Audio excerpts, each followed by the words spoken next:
झारखंड के पलामू में नक्सली हमले में 6 जवान शहीद हो गए जबकि 7 घायल हो गए। गंभीर रूप से घायल जवानों का इलाज रांची में किया जा रहा है। नक्सलियों ने काला पहाड़ी के पास बारूदी सुरंग से विस्फोट करके जवानों की गाड़ी को उड़ा दिया। उस वक्त जवान गश्त पर थे। ये साल का पहला बड़ा नक्सली हमला है। छत्तीसगढ़ के दंतेवाड़ा जिले में पुलिस ने एनकाउंटर के दौरान 3 नक्सलियों को मार गिराया। पुलिस ने मौके से हथियार भी बरामद किए। मारे गए तीनों नक्सलियों पर झीरम घाटी में कांग्रेस की परिवर्तन यात्रा पर हमले में शामिल होने का आरोप है। पुलिस के मुताबिक लाखापाल और तुमेपुरा गांव के जंगल में कार्रवाई कर नक्सलियों को मार गिराया गया। छत्तीसगढ़ के बीजापुर में नक्सलियों का तांडव दिखा। सड़क निर्माण के काम में लगे जेसीबी मशीन समेत कई वाहनों को नक्सलियों ने फूंक डाला।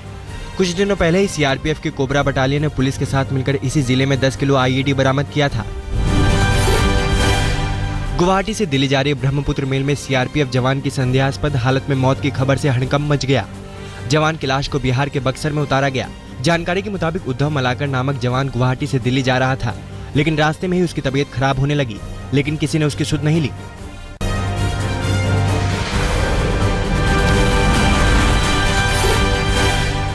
भुवनेश्वर से लापता संदिग्ध कार का विशाखापट्टनम में पता लगा लिया गया है। कार में 2 महिला और 3 पुरुष सवार थे। दिल्ली रजिस्ट्रेशन नंबर की कार में बैठे सभी लोगों से पूछताछ की जा रही है। पुलिस के मुताबिक इन सभी के पास ईरान का पासपोर्ट है।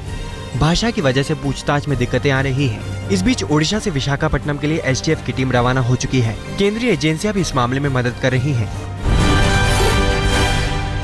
लुधियाना रेलवे स्टेशन पर पुलिस ने एक लावारिस बैग से 2 राइफलें बरामद की है। हाई अलर्ट के चलते जीआरपीएफ ने सर्च ऑपरेशन चलाया हुआ था। रेलवे स्टेशन पर हथियार कैसे पहुंचा और कहां से आया, इसकी तस्दीक की जा रही है। पुलिस ने अज्ञात लोगों के खिलाफ केस दर्ज कर जांच शुरू कर दी है। चंडीगढ़ में हरियाणा सचिवालय के करीब बीएसएफ के एक पूर्व जवान ने खुदकुशी कर ली। उसके पास से एक सुसाइड नोट बरामद हुआ, जिसमें सोनीपत के पुलिस अफसरों पर सनसनीखेज आरोप लगाए गए हैं। सुसाइड नोट में लिखा गया है कि पुलिस वालों के साथ उसकी पत्नी के अवैध संबंध हैं और वो उसकी बेटी के साथ रेप करते हैं। विरोध करने पर जान से मारने की धमकी देते हैं। सुसाइड नोट में इसकी सीबीआई जांच की मांग की गई है। पूर्व सैनिक की खुदकुशी मामले में हरियाणा के सीएम ने सख्त कार्रवाई का भरोसा दिया है। यूपी में लोकायुक्त की नियुक्ति पर आज सुप्रीम कोर्ट फैसला सुनाएगी। पिछले हफ्ते सुनवाई के दौरान कोर्ट ने यूपी के सीएम, इलाहाबाद कोर्ट के चीफ जस्टिस और विपक्षी पार्टी के नेता को फटकार लगाई थी। 20 महीने बीत जाने के बाद भी लोकायुक्त की नियुक्ति नहीं होने पर कोर्ट ने फटकार लगाई। दिल्ली के स्कूलों में नर्सरी एडमिशन में मैनेजमेंट कोटा पर आज हाईकोर्ट सुनवाई करेगी। हाईकोर्ट फैसला सुरक्षित भी रख सकती है। दिल्ली सरकार ने कोर्ट में याचिका दायर करके कहा है कि नर्सरी एडमिशन में पारदर्शिता नहीं होने की वजह से उन्होंने मैनेजमेंट कोटा खत्म कर दिया है। दिल्ली सरकार के इस फैसले के खिलाफ स्कूल ने हाईकोर्ट का दरवाजा खटखटाया। स्कूलों के मुताबिक केजरीवाल सरकार पब्लिक स्कूलों को कंट्रोल करना चाहती है।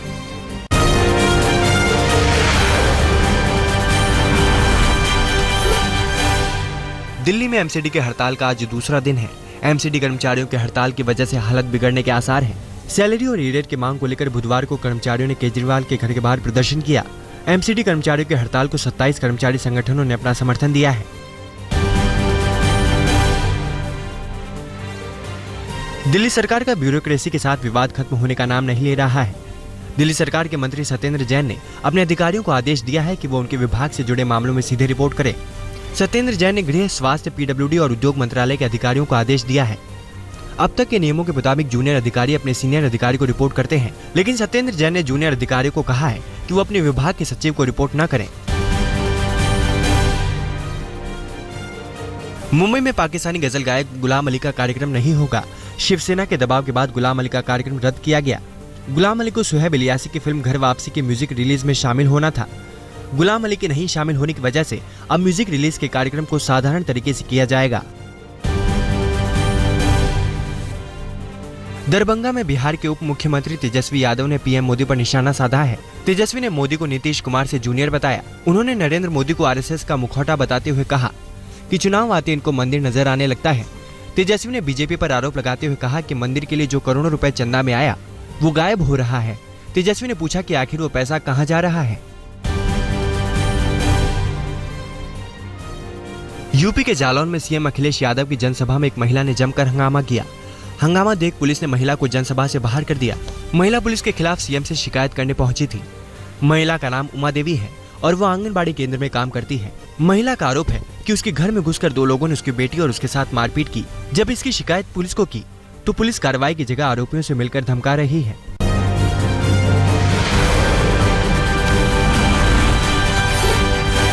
शनि शिंगणापुर के बाद तृप्ति देसाई ने नासिक के त्र्यंबकेश्वर ज्योतिर्लिंग मंदिर में महिलाओं की एंट्री का मुद्दा उठा दिया है। तृप्ति देसाई ने मंदिर ट्रस्ट को चैलेंज किया है कि वो महिलाओं को मुख्य मंदिर में घुसने दे। भूमाता रणरागिनी महिला ब्रिगेड की अध्यक्ष तृप्ति देसाई ने आज तक से बातचीत में कहा कि उनकी संस्था ने त्र्यंबकेश्वर ट्रस्ट को 1 महीने का समय दिया है। तृप्ति ने महाराष्ट्र के सीएम देवेंद्र फडणवीस को चिट्ठी सौंपकर मांग की है कि महाराष्ट्र के सभी मंदिरों में महिलाओं को प्रवेश दिया जाए। दिल्ली की महिला आयुक्त स्वाति मालीवाल ने पुलिस कमिश्नर बीएस बस्सी को एक बार फिर चिट्ठी लिखकर नाराजगी जताई है। स्वाति मालीवाल ने रेप के मामले में पुलिस कार्रवाई की डिटेल जानकारी मांगी है। 16 दिन पहले भी स्वाति मालीवाल ने बस्सी को चिट्ठी लिखी थी, लेकिन अब तक जवाब नहीं मिला। अब स्वाति मालीवाल ने बस्सी को 72 घंटे की मोहलत दी है। अगर बस्सी की तरफ से जवाब नहीं मिला तो मालीवाल ने कानूनी कार्रवाई की भी धमकी दी है। पश्चिम बंगाल के जमुरिया में बीजेपी सांसद और मंत्री बाबुल सुप्रियो को एंट्री नहीं करने दिया गया। आसनसोल पुलिस ने पीड़ित परिवार से बाबुल सुप्रियो को मिलने नहीं दिया। पीड़ित परिवार का आरोप है कि लड़की की रेप के बाद हत्या कर दिया गया। हालांकि नाबालिग आरोपी को पुलिस ने गिरफ्तार कर लिया है, लेकिन स्थानीय सांसद होने की वजह से बाबुल सुप्रियो पीड़ित परिवार से मिलना चाहते थे। कोलकाता के रिहैबिलिटेशन सेंटर में नाबालिग के साथ टॉर्चर और यौन उत्पीड़न का मामला सामने आया है। नाबालिग के घर वालों के मुताबिक रिहैबिलिटेशन सेंटर में हमेशा मारा पीटा जाता था और यौन उत्पीड़न किया जाता था। घर वालों के मुताबिक जब भी उससे कोई मिलने जाता तो उससे मिलने नहीं दिया जाता था। परिवार वालों ने इस मामले में न्याय की मांग की है। हालांकि अब तक पुलिस ने किसी को भी गिरफ्तार नहीं किया है। हावड़ा में जीआरपी ने एक संदिग्ध शख्स को गिरफ्तार किया है। सीआरपीएफ के ड्रेस में एक शख्स एक युवक को सीआरपीएफ में नौकरी दिलाने का झांसा दे रहा था। संदिग्ध शख्स हुगली का रहने वाला है। उसे जीआरपी पूछताछ कर रही है।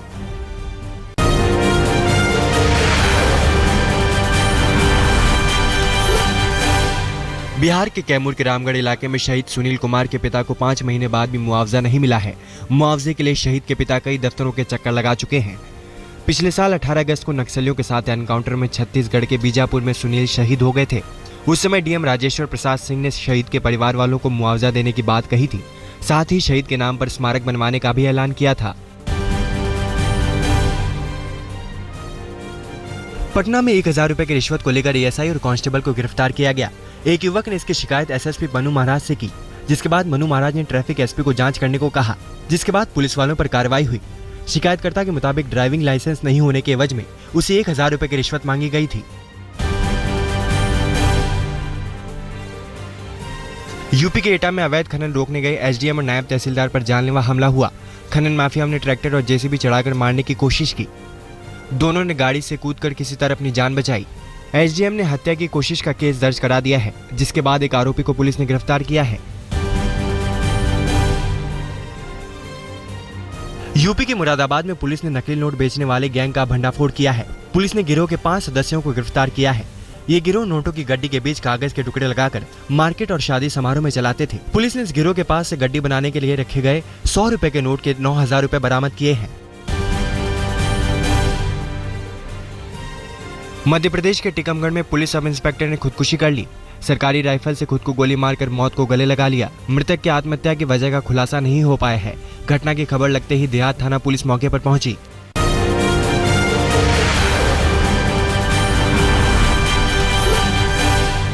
मुंबई के बोरीवली रेलवे स्टेशन पर एक बेहद ही दर्दनाक हादसा हुआ। ट्रेन से गिरने की वजह से एक महिला की मौत हो गई। वडोदरा एक्सप्रेस सूरत से बोरीवली स्टेशन पर पहुंची तो महिला ट्रेन से उतरने लगी। तभी उसका पैर फिसल गया, जिसकी वजह से वो ट्रेन की चपेट में आ गई। मृतक किरण कोठारी की उम्र 55 साल थी। हादसे की तस्वीर सीसीटीवी में कैद हो गई। सूरत में छात्र की खुदकुशी मामले में स्कूल मैनेजमेंट और टीचर के खिलाफ एफआईआर दर्ज कर लिया गया है। 12वीं क्लास के छात्र राकेश डोबरिया ने बहुमंजिला इमारत की 11वीं मंजिल से कूदकर खुदकुशी कर ली थी, जिसकी तस्वीरें मोबाइल में कैद हो गई। पुलिस के मुताबिक शुरुआती जांच में लगता है कि छात्र की मनोस्थिति ठीक नहीं थी, जिसकी वजह से उसने खुदकुशी कर ली। अहमदाबाद के हाई प्रोफाइल आरजे कुणाल ने पत्नी की आत्महत्या मामले में सरेंडर कर दिया है। कुणाल पर पत्नी भूमि देसाई को आत्महत्या के लिए उकसाने का आरोप है। एक हफ्ते पहले भूमि देसाई ने एक टावर की 10वीं मंजिल से गिरकर आत्महत्या कर ली थी। भूमि के परिवार वालों के मुताबिक कुणाल भूमि से दहेज में 25 लाख रुपए मांगता था, साथ ही भूमि का टॉर्चर करता था। दिल्ली के बुराड़ी में 22 साल के युवक को 4 नाबालिगों ने कुछ लोगों के साथ मिलकर पीट कर मार डाला। क्रिकेट के खेल में मामूली बात से झगड़ा इतना बढ़ा कि पहले युवक के डंडों से पिटाई की गई और फिर चाकू मारकर हत्या कर दी गई। पुलिस ने इस मामले में 9 लोगों को गिरफ्तार किया है, जिसमें 4 नाबालिग भी हैं। दिल्ली के खड़क सिंह मार्ग पर डीटीसी बस की चपेट में आने से एक शख्स की मौत हो गई। मृतक का नाम आसिम अंसारी है और उसकी उम्र 32 साल थी। ये हादसा तब हुआ जब आसिम पैदल सड़क पार कर रहा था।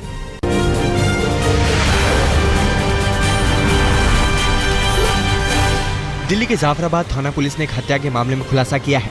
पुलिस के मुताबिक 4 महीने पहले एक छात्र की हत्या के मामले में 50 लाख की फिरौती मांगी गई थी, लेकिन फिरौती मांगने से पहले ही छात्र की हत्या कर दी गई थी। पुलिस ने इस मामले में आरोपी को गिरफ्तार कर लिया था। दिल्ली के कापसहेड़ा एमसीडी स्कूल में नर्सरी क्लास में पढ़ने वाले बच्चे की मौत का मामला सामने आया है।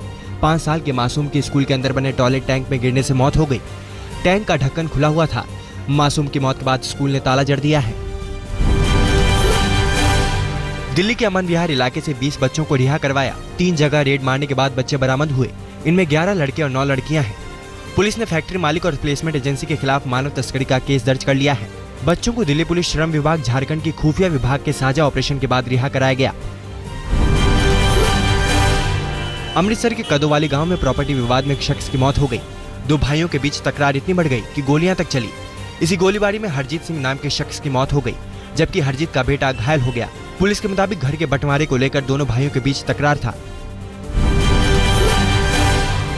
पटना से सटे बख्तियारपुर में एक भतीजे ने अपने चाचा की पीट कर हत्या कर डाली।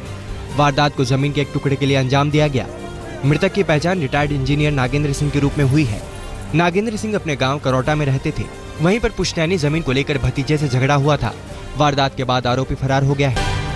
दिल्ली के समयपुर बादी इलाके में अज्ञात हमलावरों ने एक दुकानदार की हत्या कर दी। बदमाश गोली मारकर भाग निकले। मृतक की पहचान गुलशन के रूप में हुई है। गुलशन सिरसपुर में जनरल स्टोर चलाता था। फिलहाल हत्यारे का कोई सुराग नहीं मिला है। मध्य प्रदेश के बैतूल में एक दलित युवक ने पुलिस पर पिटवाने का आरोप लगाया है। युवक का आरोप है कि जब वो ढाबे पर खाना खाने आया तो साई खेड़ा थाना प्रभारी कुछ पुलिस वालों और कुछ गुंडों के साथ आए और जबरन कार में बिठाकर उसे 3 किलोमीटर दूर ले गए।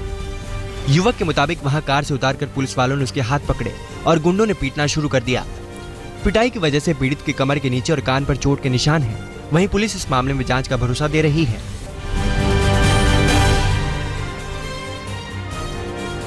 लखनऊ में बुजुर्ग दंपति की हत्या से सनसनी मच गई है। बेखौफ बदमाश बुजुर्ग दंपति की निर्मम हत्या करने के बाद मौके से फरार हो गए। पुलिस ने दोनों के शवों को पोस्टमार्टम के लिए भेज दिया है। शुरुआती जांच में पुलिस इस हत्या के पीछे लूटपाट की बात से इनकार कर रही है। बुजुर्ग दंपति का बेटा दुबई में डॉक्टर है। कानपुर पुलिस ने घरों में लूट और गैंगरेप को अंजाम देने वाले गैंग का भंडाफोड़ किया है। पुलिस ने गैंग के लीडर हिस्ट्री शीटर महिला रुखसाना के साथ 3 सदस्यों को गिरफ्तार किया है। हिस्ट्री शीटर रुखसाना के सदस्यों ने 24 जनवरी को एक घर में लूट के बाद महिला से गैंगरेप किया था। ऋषिकेश में गंगा नदी पर करोड़ों की लागत से बने गरुड़ चट्टी मोटर पुल और सड़क में करीब आधा फीट दरार आ गई है। 190 मीटर लंबे पुल पर कई बार वाहन चालक चोटिल हो चुके हैं, लेकिन पीडब्ल्यूडी की नींद नहीं खुल रही है। इस पुल का निर्माण हिलवेज कंस्ट्रक्शन कंपनी ने किया है। उत्तराखंड के श्रीनगर के चौरास पुल का निर्माण भी हिलवेज कंपनी ने ही किया था, जो निर्माण के दौरान ही गिर गया था, जिसमें कई लोगों की मौत हो गई थी। ऑस्ट्रेलियन ओपन के महिला युगल के फाइनल में सानिया मिर्जा और मार्टिना हिंगिस की जोड़ी पहुंच गई है। सेमीफाइनल में जूलिया जॉर्ज और कैरोलिना की जोड़ी को हराया। सानिया हिंगिस की जोड़ी ने सेमीफाइनल में सीधे सेटों में जीत दर्ज की। जूलिया और कैरोलिना की जोड़ी को 6-1, 6-0 से हराया। फाइनल में सानिया मार्टिना की शीर्ष जोड़ी का सामना चेक गणराज्य की आंद्रिया और लूसी हार्डेका की जोड़ी से होगा। दोनों को 7वीं वरीयता मिली है। ऑस्ट्रेलियन ओपन के मिश्रित युगल में आज सानिया मिर्जा और लिएंडर पेस की जोड़ियां आमने सामने होंगी। सानिया के जोड़ीदार इवान डोडिक होंगे, जबकि पेस मार्टिना हिंगिस के साथ मैदान में उतरेंगे। तनाव अभी बरकरार है। हाईकोर्ट ने प्रशासन को 4 हफ्ते का वक्त और दे दिया।